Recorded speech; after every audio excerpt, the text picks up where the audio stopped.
Ooh, there you go. Okay, Barbara, take it away. Thank you. This is your Rotary E-Club of World Peace, and I welcome you.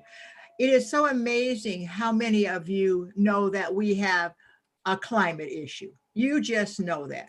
And last week when I talked about David Attenborough, Sir David Attenborough, many of you told me that you had seen him on 60 Minutes, and then some of you watched the podcast that I sent to you.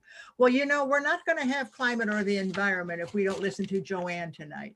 The UN treaty that she is bringing to us, it gives us the opportunity to really understand how the UN is trying to prevent any nuclear disasters. Now, I'll have the honor of introducing her, but now I want Joanne to meet our members. So Joanne, would you like to meet our members? And Rudy will tell you who's on our call today.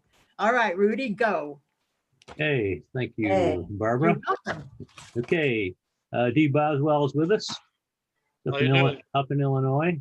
And let's see, Carol's out in the desert trying to get her house Carol pulled back down. Preston. And Mark is over in Hawaii. Mark, how are you?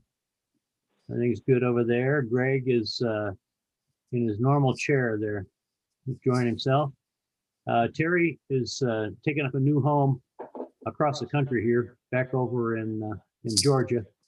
Hi, y'all. Yeah, she's fixing to do something tonight. So Uh-huh. fixing to. We got Turn the light, Mark. James is on. He's visiting us tonight. Hi, James. Hi, James. Brian is up in Ojai with his creating a city of peace. Jack is put away his joke book for the rest of the night. It's over in Santa Barbara. And Mark Zober's traveling. Mark, are you up in Canada? Mark Zober. Oh no, that was a mistake. That was 2019.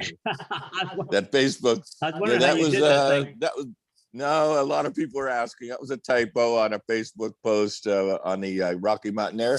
We're in Ashkelon, Israel, and it's about 21 degrees centigrade. I don't know what that is right now. Somebody asked me, and it'll be up to 26. You got a calculator, figure it out. You're okay over there.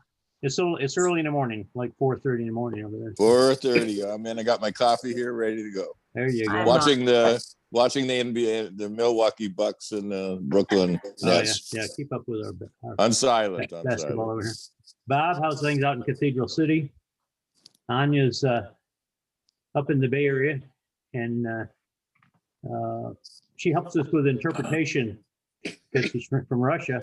When we have meetings with our clubs over in Russia. So we've got, Anya, we got a couple meetings next week and how's the time and everything out there for you with Vladivostok and St. Petersburg. Okay, let me know.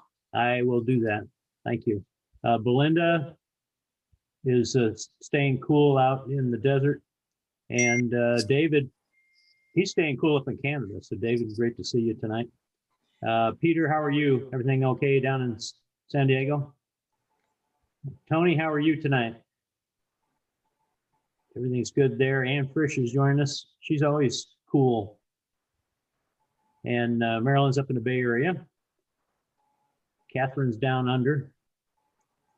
So we have somebody here that actually speaks English, which is good. Oh, no, she speaks awesome. I've got Booker Moray 12. I don't know who that is, but. So my brother-in-law and my sister has joined us, which is a delight. So welcome. All They're right. both in Palo Alto. This is a family program. This is great stuff. I'm- There you go. I'm- 1 minute, Eddie Andrews is trying to join in, Rudy, from 61427390773. Well, when he pops up, I'll let him in. Oh, he said he's not getting in. Okay, I'll try him. I'll tell him. Okay. Pop up. Rudy, Yeah, how are you? Oh, Rudy, Diana, how are you? I'm fine. Can you hear? I'm a fellow Rotarian, so I wanted to introduce myself as a fellow Rotarian. I've been in Rotary for 25 years. Past president of the Rotary Club of Palo Alto. Oh, great. I'm Welcome. Welcome. delighted to join you. Thank you for joining us. Oh, Thank you for joining us. Charlie, how are things out in the desert? It's warm. Well, good. I'm going to send you some more warmth from the mountains. It's too hot up here. Okay, Let's see who- we can take it. If Fergal McCarthy's on, he's our resident Rotary International Peace Chair of everything Peace from Rotary International. And Fergal, great job on the ICC pre-convention peace conference. That was really terrific. A great learning had by all. Thanks, Brady. And let's see, Adam's on. Adams, how are things? Things are good. Settling into a new house in Minneapolis. All right. Wow, that's great. That's great. Solid. Solid's up in the Seattle area. Tez, where are you joining us from?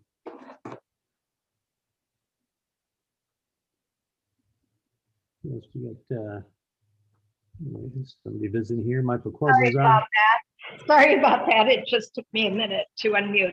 I'm from Minnesota as well, the Twin Cities. I'm in St. Paul. All right. Thank you. Uh-huh. We've got Brenda Newman's on also.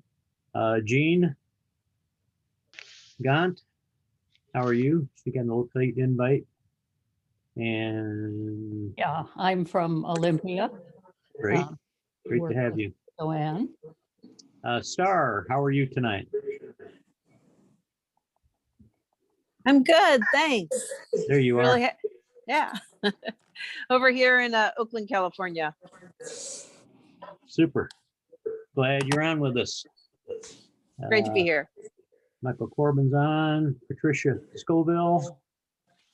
And She's another friend here from the Bellevue, Clive area all in right, Washington. Yeah. super. And we've got Edie's iPad or Eddie's iPad? Edie, I think. Okay, I don't think I've missed anybody. If I did, He's on the phone call. yeah, nope.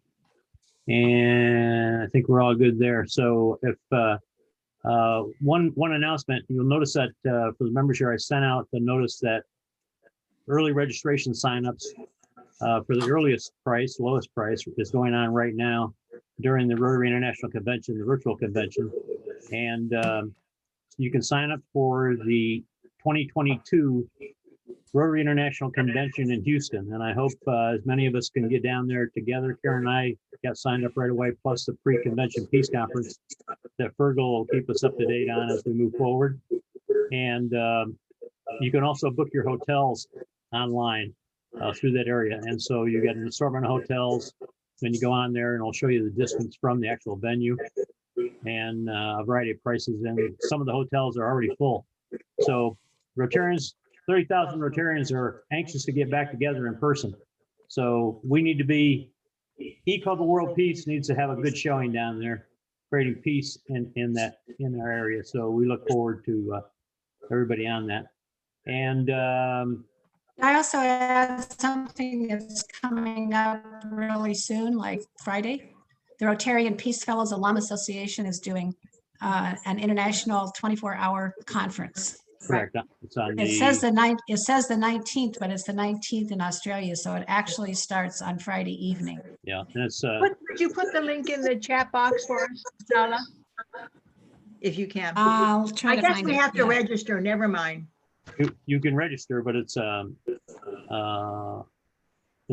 free conference, but it's 24 hours around the clock. It's a repeat Yeah. from last year with new topics and new speakers, and we're looking forward to that.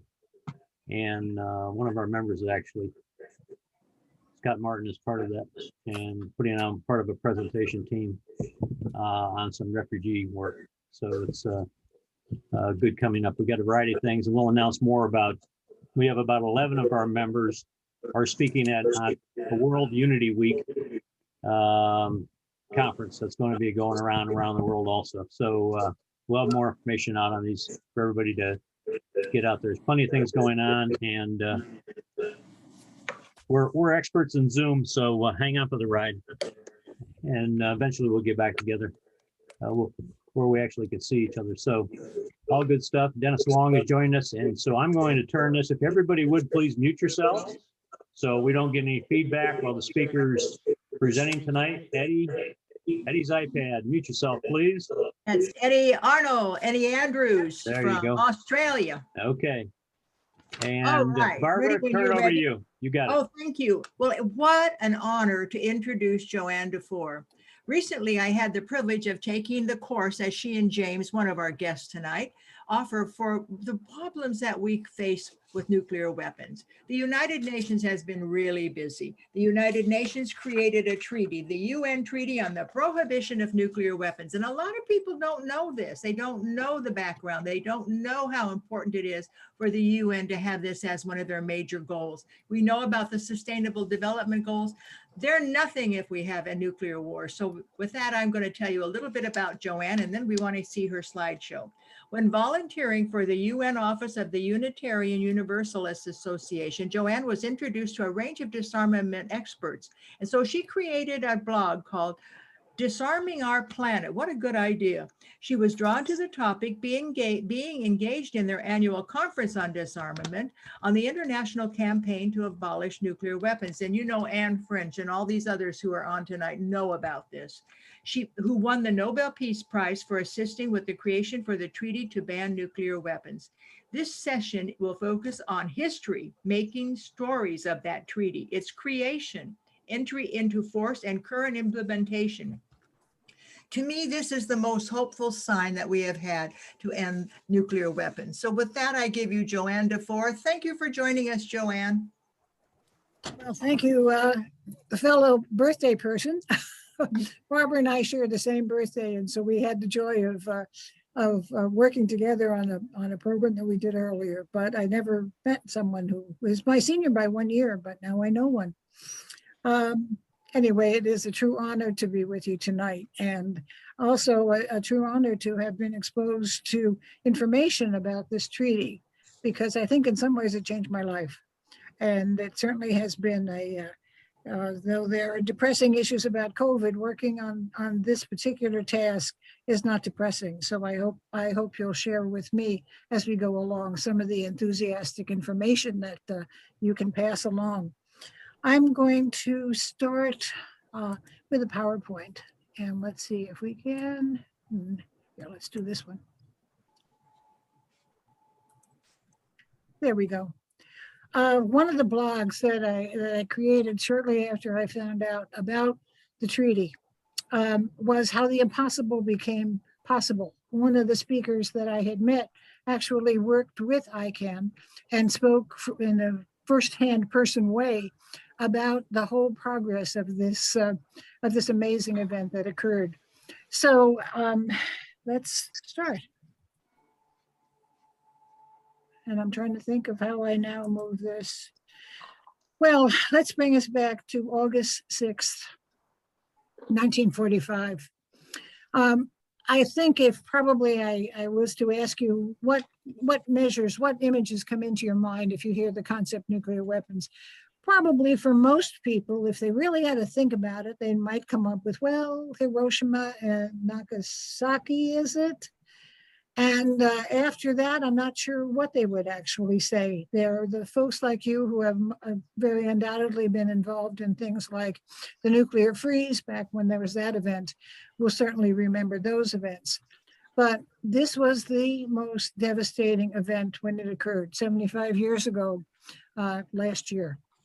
Now, it's important to remember that when it's ground zero, which is what this picture reflects, there is nothing living left in ground zero. And when people were rummaging through the remains, they could find no image of any human beings. Human beings instead were shadows on the rocks. And that was the intensity. The intensity was equivalent to that of the sun when it hit Hiroshima.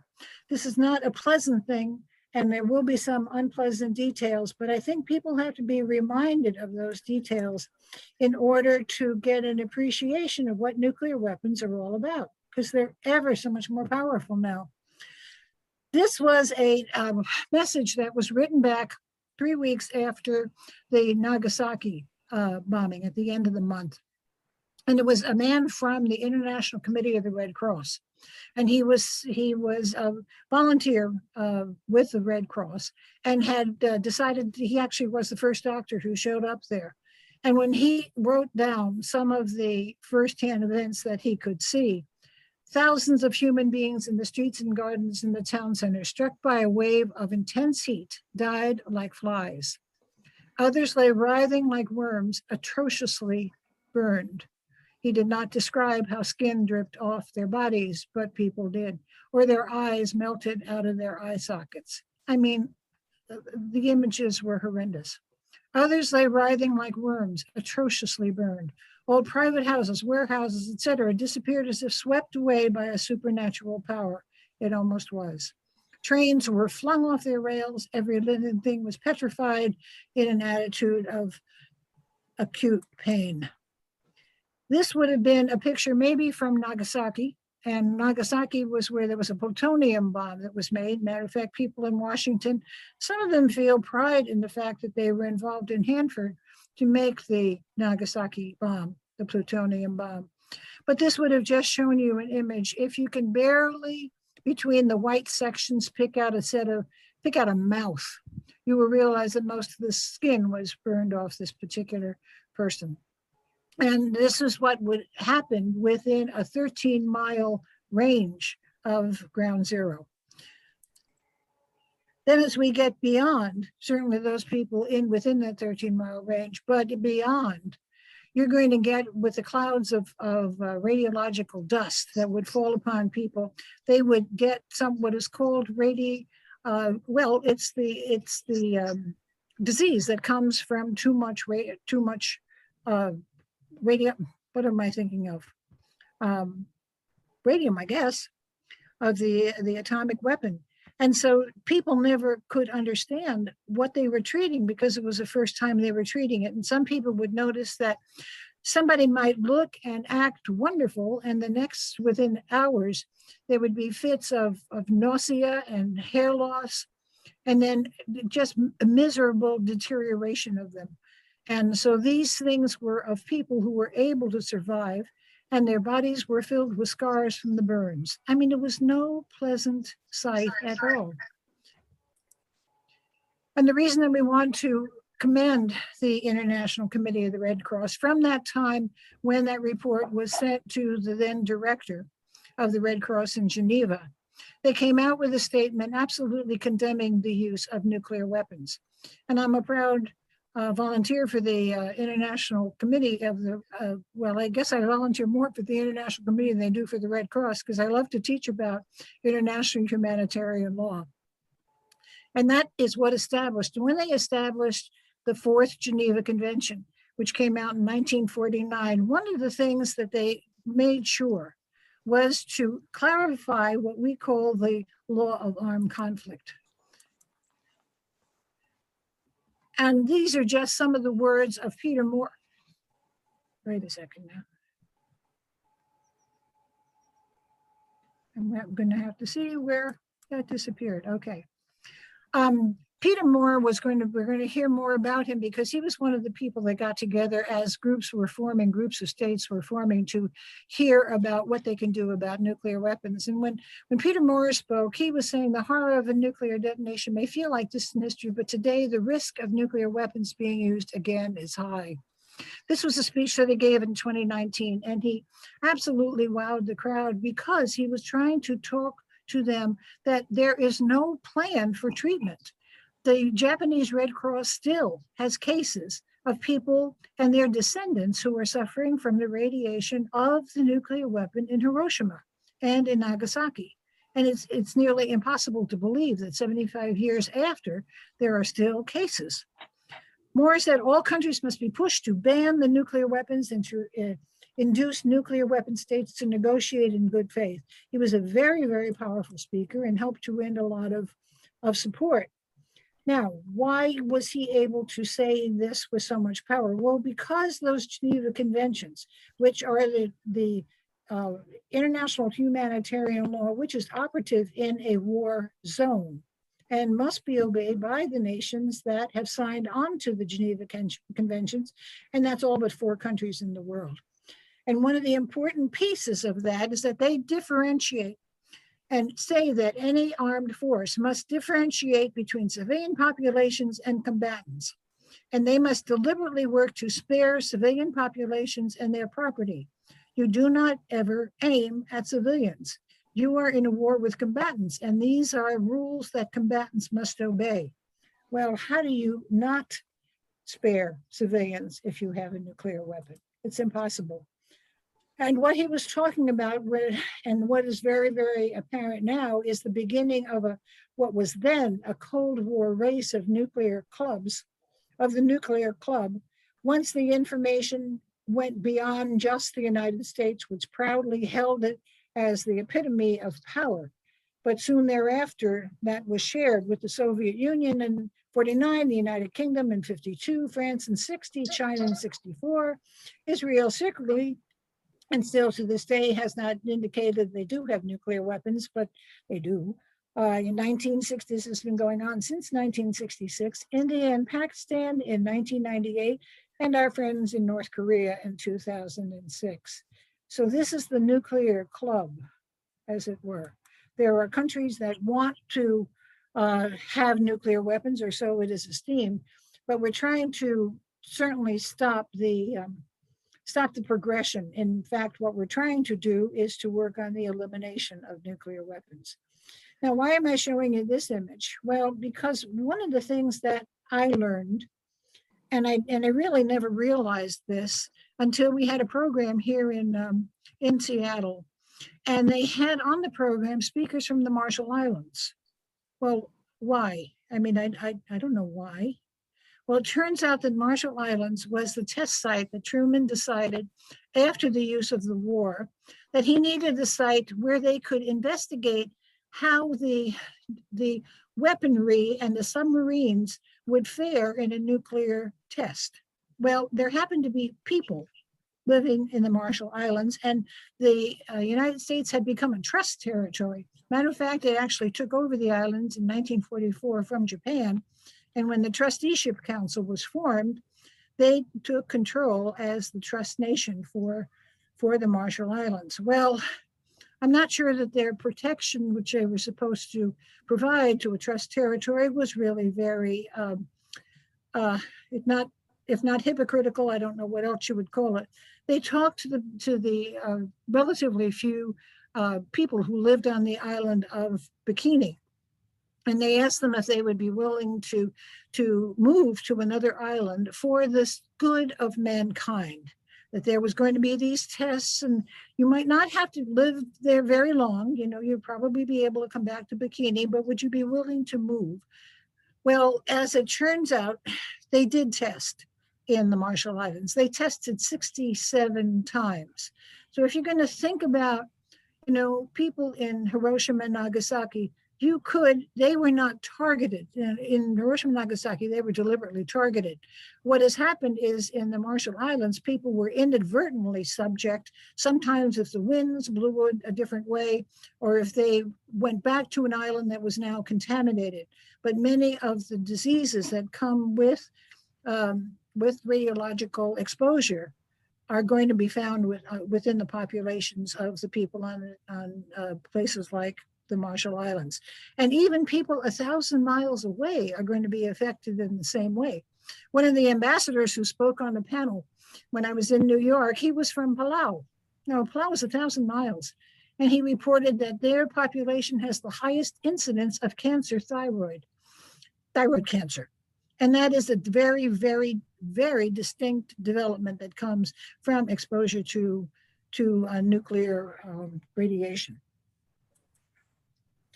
And to the army that was there, and there are going to be 42,000 soldiers who replaced the 167 soldiers that were on the island of Bikini after the test.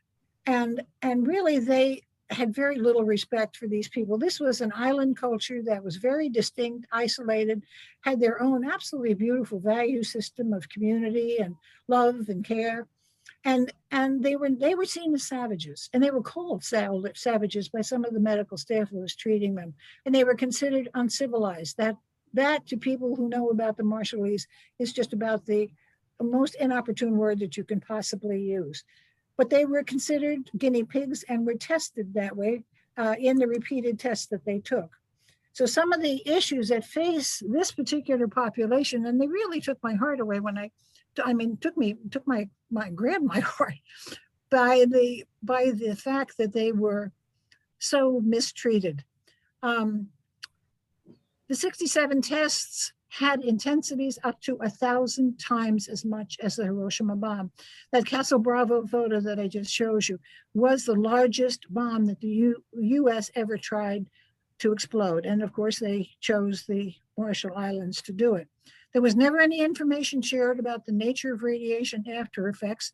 Well, in the beginning, they didn't know, but they knew enough from what was being learned in Japan that they could have warned them there were going to be some very serious after effects, including death.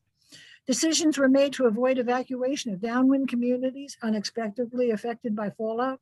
So even when sometimes they could have protected populations, they made the decision to go on with the test, and of course the population was affected. The health effects included various forms of cancer, thyroid disorders, stunted growth, developmental delays, and birthing anomalies for 7 generations. I do want to tell you about the birthing anomalies because the females usually guarded that information. When they became pregnant, and if they were exposed and became pregnant, the babies that were born were hardly what you could call babies. They were born without skeletons. Some of them might have been born with very, very large heads. The ones who were born without skeletons, it was just like a blob coming out of your womb. And they actually called them jellyfish babies. You can imagine the horror of those parents delivering a baby like that. I already spoke about nuclear savages, but they were relocated to other islands in their archipelago if in fact they were finding that, that either they needed to do more testing or where the people were living had become contaminated by the effects of the nuclear tests. They needed to pursue promised assistance through continuous legal challenges. Now they are an amazing group. You don't call the survivors there, you don't call them victims, because they are such survivors that they use their wits to be able to try to change the system. And I'll tell you a little bit more as we show the slides. They were provided with food. Of course, if the area was contaminated, then you could, and you'd had to bring in water and food because that was contaminated. And what would happen is they would run out of supplies. And if they were relocated to islands, there wasn't enough food on the islands. And the next time the doctors showed up to examine these savages, they said it's not only malnutrition, they were starving to death. And they had to depend upon the Navy to be able to replenish the food because they were on islands where it was impossible to get food. And while they were good fishermen, if the waters got polluted, of course, the fish got affected. So, I mean, there's all this negative piece that was just heart-wrenching to learn about.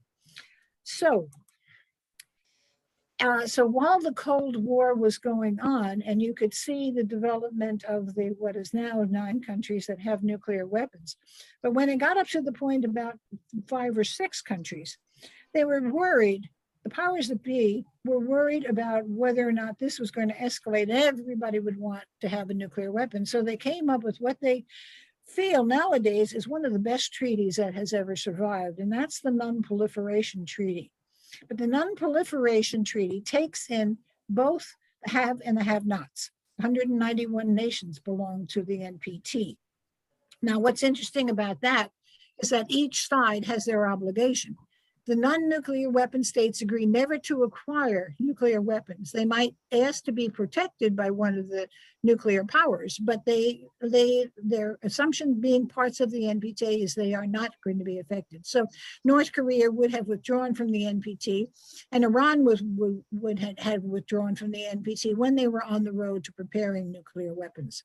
The nuclear states made a legal undertaking, and this is what you hear because Article 6 is always quoted. Now, Article 6 says,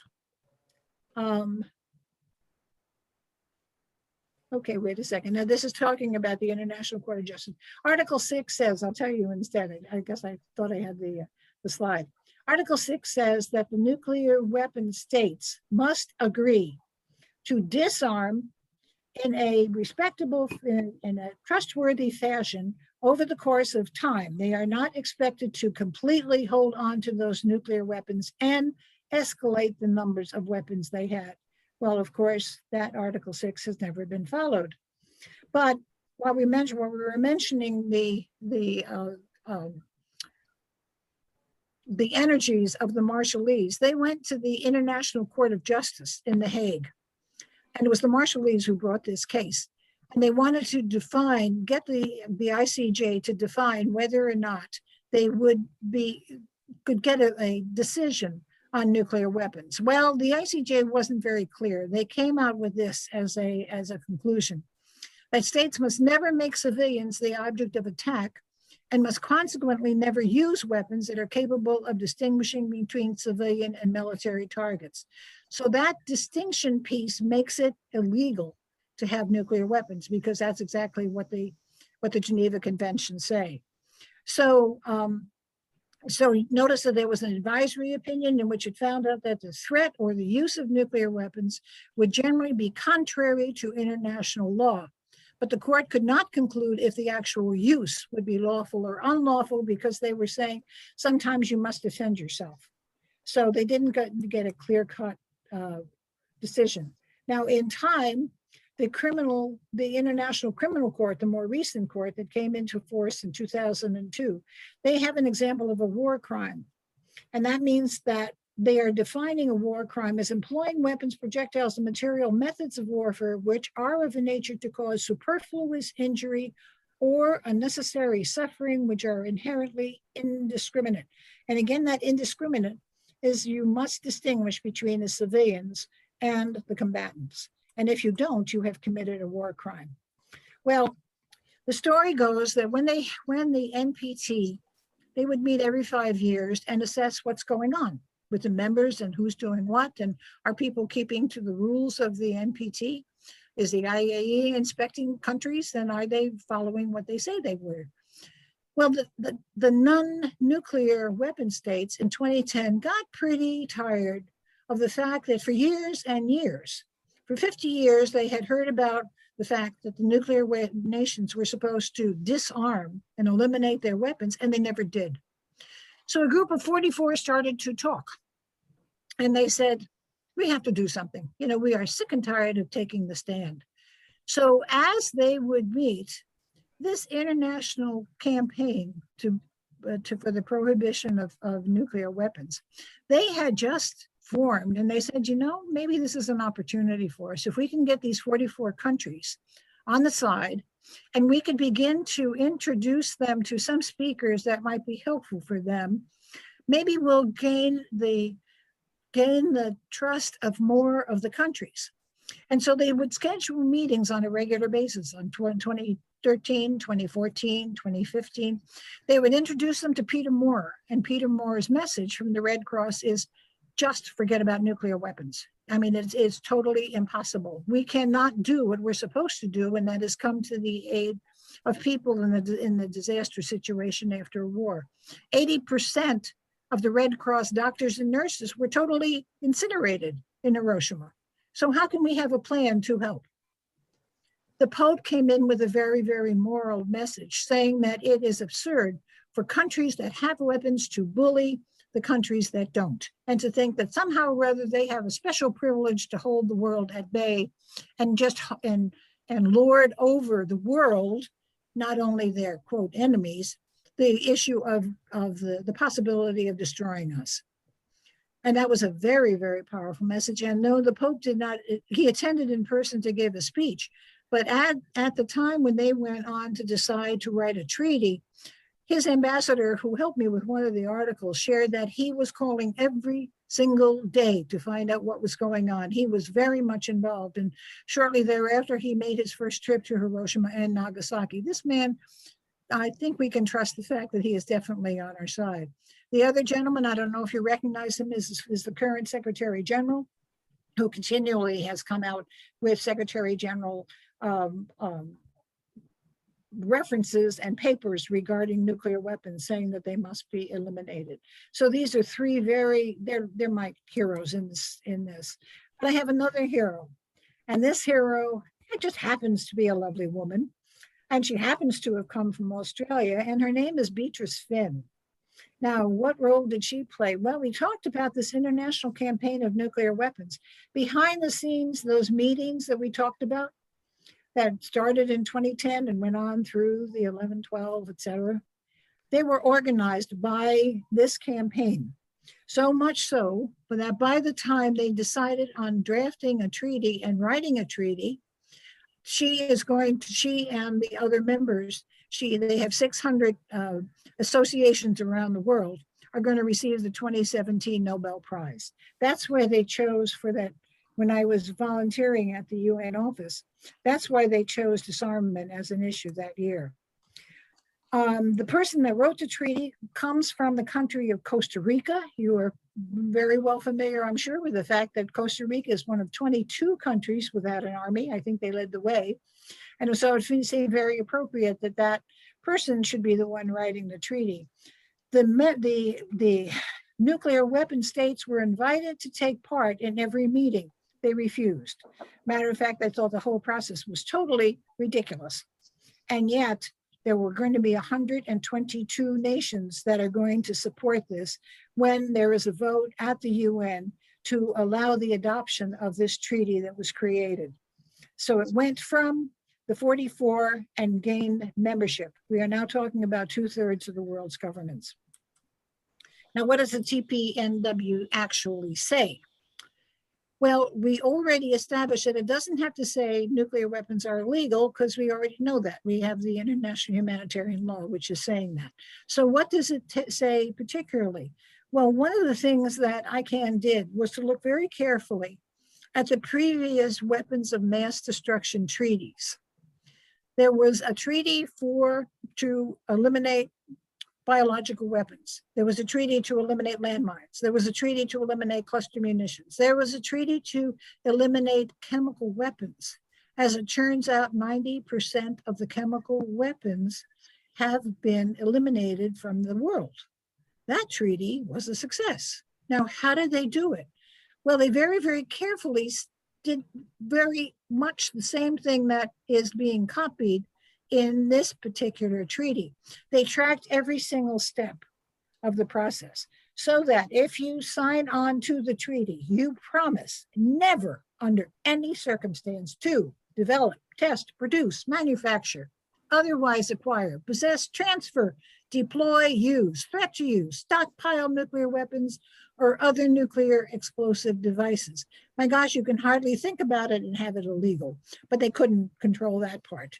But if that wasn't enough, nor are the parties of the treaty allowed to assist in the production of a treaty, finance it in any way, encourage it in any way, induce the use of it by any other nations, so that you are really trying to wipe the slate clean of the total existence of any phase of nuclear weapons. And that's what they did with chemical weapons. And eventually they got even the countries that didn't sign the treaty abided by it. And that becomes customary law. And that's, well, if you have questions, I can explain that a little bit later.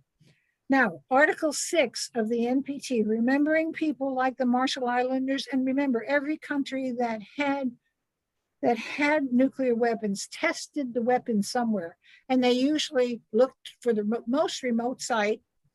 If there were indigenous people living there, they were probably not high on the spectrum of power in the power structure of those particular countries. They might have been removed or might not have been removed. Kazakhstan was the country that the Soviets used. And as soon as they got their independence and became independent Kazakhstan from Russia, the one thing they immediately did was to remove their nuclear weapons. So did the Ukraine. Countries that were relieved of the obligation of storing them could now say, we don't want them, get rid of them, please.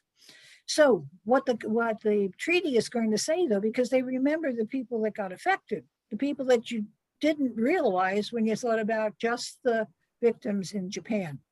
Countries which ratify the treaty are obligated to environmental remediation of affected areas and to assistance for the victims of the use and the testing. Now, this is kind of awkward because who has to do the cleanup and who helps the victims? The country where the tests were taken? Well, they weren't in charge of things. You know, in each case, the power that be came in and used their country. So when I asked, does that mean that it is the obligation of the country who used the weapons, who created the trouble, to clean up the trouble? And that is going to be worked out now as soon as we get the admission of the countries that are nuclear weapon states. That will be added to the treaty. The treaty also obliges states parties to provide adequate assistance to individuals affected by use or testing. So this is, they are saying here that there's an obligation, and they will be clarifying that obligation.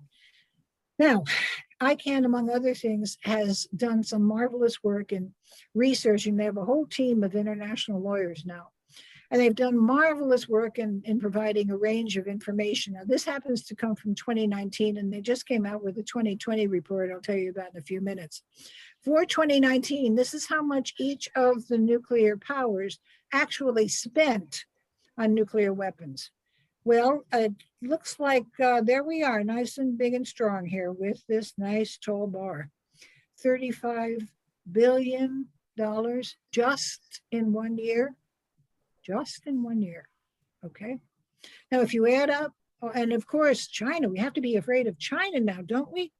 My gosh, and Russia, well, Russia spent 8.5 billion and China spent 10.4 billion. And I can tell you what's happened, or I'll tell you where to find out what happened in 2020, because every single country increased their expenditures. We started with the small nukes and set off a chain reaction. And every single country has increases. But if you add all of these up, they are slightly more than this 35 billion. But you can mostly say that the United States alone spends more than the rest of the world together. And you're not far from the truth. All right, so who are the nations that ratify the treaty? Do you know, I'm sure you probably are familiar with the fact that when a treaty is made, there are two conditions that are provided to countries in the process of making the treaty real, okay, a real treaty. First is a procedure called signing on. And signing on to a treaty means that you are very seriously interested in the treaty. You're going to read it, you're going to study it. And if you like what it says, you're going to bring it to your home branch, whatever branch of your government has the responsibility for recognizing a treaty. And you're going to ask them to ratify it, to vote to ratify it. Once you ratify it, once your own government ratifies it, that means even though you didn't write the treaty, you're going to bring that treaty into your own legislative operation. The treaty will now be your domestic law, and it is your obligation to enforce it. So that's what all of these countries are doing now. Because when the treaty was signed, they said that 50 nations have to agree to do this for it to enter into force, for it to become international law. That happened on the 50th anniversary of the United Nations, the 75th anniversary of the United Nations last October, when Honduras became the 50th country. Well, then they had a procedure of waiting 90 days while they begin to talk with the countries. And in 90 days after these initial contacts with all these countries, then they have the adoption, the final day when the treaty now is illegal. So on that day, which was January 22nd, bells rang around the world. And I loved wearing this necklace on that day because we had an event where, and Jean was with me on that day, and we were part of the celebration that went on worldwide where bells rang because now nuclear weapons are illegal. And it was really a very exciting time. But those are the ones who jumped through the second hoop. There are 86 countries. And if you talk to people in ICANN, there are about 35 of them, just about, you have to get your legislative branch to agree to discuss and vote on this. And that can't automatically happen. So there are about 35 nations right now that they think are almost ready to sign. And so that's going to bring it up to 89 countries. But then the remaining countries, they think will probably within the next couple of years signing on. That's going to bring this to about 135 countries. Who's left out? Well, it was the 9 nuclear states and all the umbrella nations that they are protecting. And there was heavy emphasis on all of these states by the 9 powers to totally disregard this treaty. It is nonsense. We are serving the world by deterrence and creating all these weapons to deter each other. And that's what needs to be. And of course, the people at ICANN and all those other countries say, hell no, no, we are eliminating them. And that's what we want it to be. Now, how are they going to do that? Well, there's an outreach effort. And they have worked, what they found out is if they use these kinds of ploy, that they can maybe get the country's legislatures to change their minds. And that's exactly happening. One is a series of divestments. Now, you probably remember in South Africa how they used divestment and sanctions to eliminate apartheid. Well, okay, so there are 2 groups, and these groups have marvelous literature available. They are Code Pink and Don't Bank on the Bomb, and I can tell more about that if you have questions about it. Then there's something called a City Campaign Initiative. Now, what that means is that, you know, it's really hard for individuals to affect the federal government. I mean, that's that's far away from most. But you're much closer to your own city government. So if they could get city governments to sign on in support of the treaty and send their messages to their national governments, maybe you're getting somewhere. Maybe they'll carry more clout. And those people representing those cities will think about voting on behalf of the adoption of the treaty. They also have a securing pledges, and a pledge is a promise to make sure you're working to eliminate the treaty. Now, what are the divestment possibilities? What does that actually mean? What can I do? What can you do? Well, I actually talked to the folks where I keep my money, and I said that I really want to divest from any company that is anywhere near producing nuclear weapons. And why is that important? Well, that's the process that the 54 countries are going through now. Pending the next meeting of January 22nd, which is going to be in Vienna, those countries have looked at and are looking at their domestic situation to see, are there any companies of the 20 or so companies that make weapons, are any of them operating in way, shape, or form with us? Now, for example, Honeywell. Now, Honeywell might not be actually making weapons in one of those countries, but maybe they're selling thermometers. They make thermometers. That country will have to refuse to buy, they will have to boycott and no longer have any dealings with Honeywell, because Honeywell is a nuclear producer. And so all those categories that are in the treaty are going to apply. Well, the same thing could apply here. I mean, if we began to realize that banks and pension funds and universities and insurance companies all spelled out in ICANN very, very carefully, if you check on their site, they will tell you which banks are banks of shame and which banks are banks of blame, banks of fame, excuse me. So those are just some of the procedures that they are using. Now let's look how many of those cities are endorsing the treaty. Now, Barbara mentioned that we teach a course, and we've been teaching the course since about February 2020. And I did a count, and you'll see that when I first did the count, there were, for example, for Australia, there were 26 cities when I first did the count. Then I did a count when we finished our course in May, and I did a count. So let's look at the difference now, just in a little bit over around 2 years. From 26 to 31, from 32 to 67, Belgium is just on the version. They just voted in a new government supporting the treaty. It was up to 80% of people in Belgium. So that would be the first NATO country. They're just about ready to adopt the treaty, and that's very exciting. Canada's up to 14, Croatia 2, France is 36, and they have opposing 200 nuclear weapons in their arsenal. They actually have weapons, so they want to get rid of their own. Germany, 68 cities oppose the hosting of 20 US. Now that is very, very significant. So there's a good chance there that Germany might make that decision. India won, the same with Italy. It's going up to 37. And they also host the US weapons, and they they're at the point of saying we don't want to do it. At least 37 province towns and capital cities are saying that. Japan, interestingly enough, only Hiroshima and Nagasaki, not the rest of the country. They have a rather hawkish prime minister right now, and so he was actually thinking of maybe that they were starting to begin the process of making their own weapons. Luxembourg is 13, Netherlands 16, Norway. Now look at the jump within 2 years. 46 cities now support a treaty. So Norway is another possibility of pretty soon ratifying that treaty.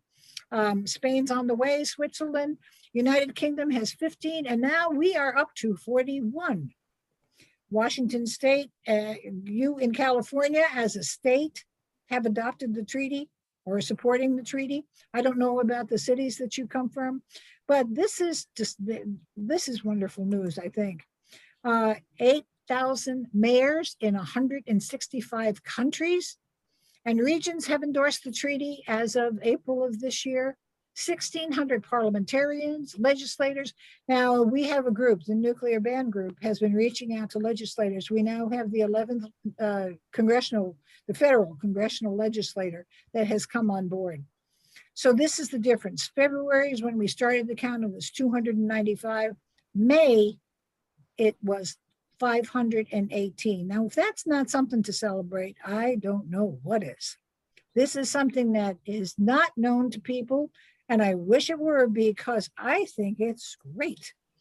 Now, I wanted to tell you that there was an update that came out. ICANN came out with a new, I showed you the 2019 information on how much money was spent. Well, guess what?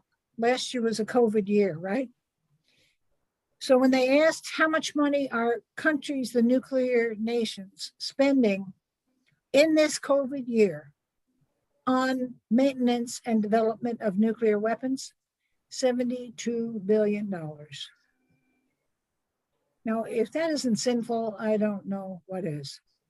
China was spending 10.1, France 5.2. This was their new chart, the new bar graph. There we are, we're up to 37 now. We were 35 last year. We're up to 37. And this has already spent, okay?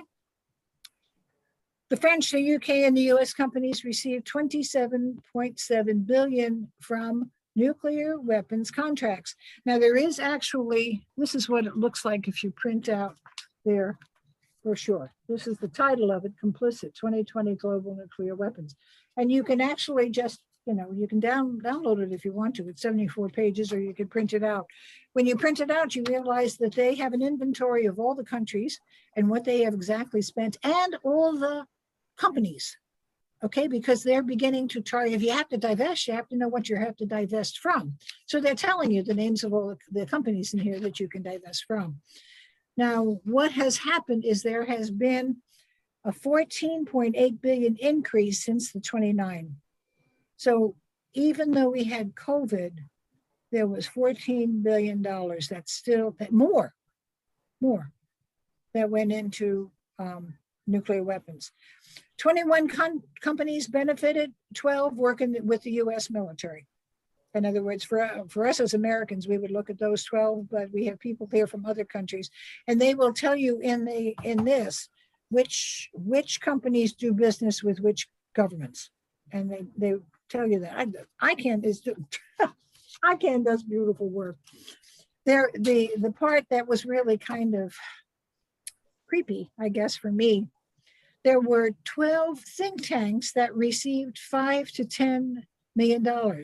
So when these countries are receiving their contracts and are beginning to develop weapons, what this points out is that they are spending money in two ways. They're spending money on lobbyists, and they're spending money on think tanks. Wait, I want to trust the think tanks, right? Well, don't trust the ones that they have in here, because guess what? They're coming out with the importance of maintaining our nuclear arsenals. So you have to be careful of who you're supporting, and they'll tell you exactly who they are. And what they found out that if you spend $1 on a lobbyist, what comes back when those legislators vote is $239 back in contracts. So we're beginning to expand the loop. It's not just that the weapons are manufacturing, but it's the role of the lobbyists, it's the role of the think tanks. So they're kind of making the picture wider as to who's involved in this loop. So I just wanted to close with the fact that Jim and I are going to be part of our 8th go round with a course.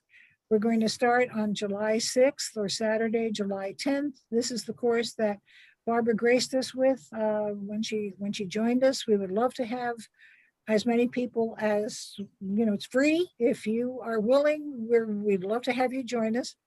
Tuesday, we are in the Pacific time zone, so we start at 5 o'clock on Tuesday, and then of course it's 8 o'clock for the Eastern Seacoast, or I know we have people from we'd love to get people from other countries to join us. There's a Saturday option that is a 10 o'clock option in the Pacific time zone, and you'd have to figure it out for your own time zones. So I talk too much and I want to hear you folks and the questions or the comments that you have. Okay, thanks, Joanne. Could you do a stop share, please, so I can see at the minute? Sure. Terrific. I know that, thanks for sharing this huge amount of information that we all need to know about. Diana has her hand up. Diana, unmute yourself. You have a question? Okay. She had her hand up before. I don't know if it's still, if it referred to before when she wanted to introduce herself. So maybe that's why the hand is there. No. Can you hear me? Yes, go ahead. Yeah, she does have a question. Okay. Okay. Sorry to do this to you, Joni. You gave a lot of good facts about nuclear weapons. I certainly don't support them. I happen to think global warming is a much more critical issue because it involves everybody on Earth. But that aside, I just wanted to argue with you a little bit on your historical perspective. I am your sister, but I happen to be 5 years older, which I tout over you all the time. We always compete over that. My father and I read the newspapers as a team, when I was 8 years old, which is when Nagasaki and Hiroshima happened. And you use a big black brush to paint how bad we were. But you also said we have a right to defend our country. And the West Coast in our country was really threatened by the Japanese. They were out of control. Truman was trying to figure out what to do to save our country.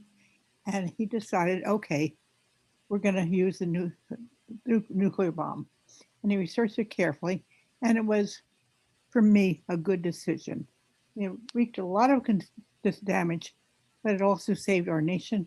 And it saved deaths around the country because this battle would have gone on forever. So I can't paint such a black picture against Truman because I think he did a good thing for our country. He saved a lot of our lives. And I agree with you. Yes, there's been destruction since, but that's not my main concern. My concern again is global warming, and I think you're taking a little bit to the extreme. I mean, In this you're taking a black picture. Diana, thank you.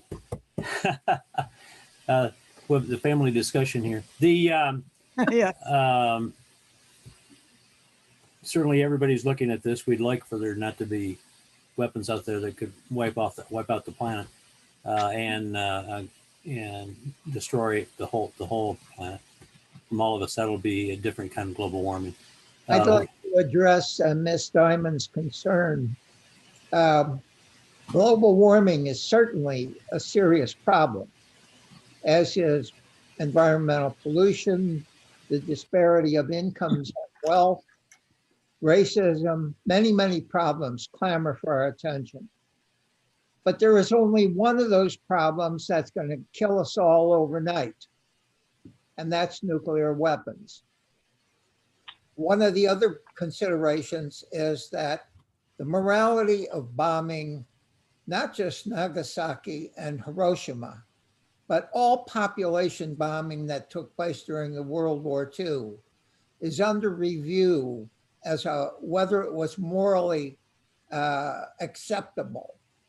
And the critical problem is, are you going to defend yourself by frying millions of aged, disabled, infants, women, children? Can you make any claim to morality under those conditions? It is said by Alex Wallerstein, who studied Truman, that Truman really thought that Hiroshima was just a military barracks when they dropped a bomb on it. And the bombing of Nagasaki was quite incidental by what happened as choosing cities. But when Truman finally found out what was involved in the nuclear bombing, he came out totally against it and stopped it right there and said, you don't use this bomb anymore. It's a bomb against people. It's not a military weapon.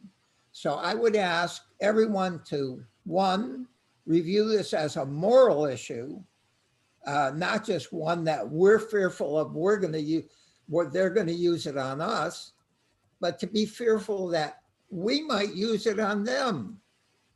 I don't want to be guilty of killing millions of people. And I'll bet you there are a lot of people on this screen who would likewise not want to kill millions. Thank you very much. That was James and Diane. I'm sorry, James and Joanne are the two keynote speakers for the course that Joanne talked about. The conversation that we had tonight was not easy. It's not easy to hear about mass devastation. It's not easy to hear about things that we believe in and devastation caused by good intentions. But I wanted us to hear that because I thought once we have the facts, then we can make worthy decisions of what we want to do. So with that, I thank you all. Our hour is up. Joanne, you did a marvelous job. I was talking to our club about how you have all your facts in a row, and I really appreciate that. You didn't waste our time. You told us exactly what's happening. Is there anybody who has anything else they'd like to say tonight? Rudy? I know that Arthur's got a hand up, but only really short with a question. If you have a question, Arthur. A quick thing, Dan was on our podcast also. We have the replay, and we have David. We have World Beyond War with David Swanson on our podcast tomorrow morning at 10. And he's talking about how not only is it a moral imperative, but nuclear war doesn't gain us any security. No war does. So if you want to join us, then you can continue this conversation beyond it. World Beyond War, and that's at peoplepoweredplanet.com. And we'll post that in the website too. We also had a great interview with Martin Sheen on the Ari Melber show. And we were thrilled. We had 2,000 hits on our website from that. Thank you. You're doing a good job there, Arthur, of getting your word out about what we need to do to make our planet safe. Thank you. Rudy? This has been a great evening. I know for those who are watching the virtual Rotary Convention, tomorrow is a wrap up on the final general session, and so please join in there. And again, go to your Rotary.org My Rotary account and get yourselves registered for Rotary Convention 2022 in Houston in June, a year from now. And by the way, also register for that pre-convention peace conference that's going to happen down in Houston at the same time. So stay in peace, stay well out there, and we'll see you all next week. Thank you, Joanne. It was wonderful. I don't want to say wonderful because it was hard to watch, but it was informative because we need to know the facts, and you really gave them to us, and I appreciate it. Thank you, Joanne. And thank you all for joining us. Join us next week. Oh, brilliant. Take good care of yourselves. Stay safe. Thanks, Joanne. Shalom from the Middle East. Shalom from the Middle East. Shalom. Absolutely. Shalom from the Middle East. Bye-bye, Joanne. Thanks again. Bye, Joanne. Thanks, Joanne. Thank you so much. Thank you all, and thank you for staying and hearing me out. I appreciate it. This is great. Thank you for sharing.